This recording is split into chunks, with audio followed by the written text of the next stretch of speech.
Berber radi nekoliko stvari.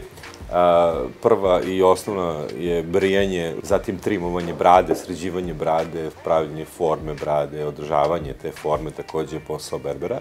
Sledeće je brijanje glave britvom. I četvrta osnovna stvar je šišanje.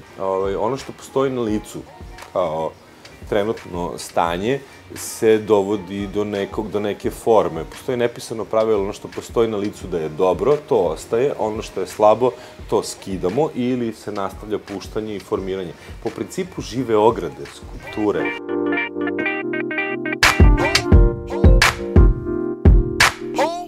U suštini mi pravimo i održavamo oblik i naučimo klijenta kako on dalje da je održava. Smatram da je ko je doživeo bradu na sebi i srodio se sa njom, da će zauvek ostati sa njom jer sebe više ne vidi drugačije.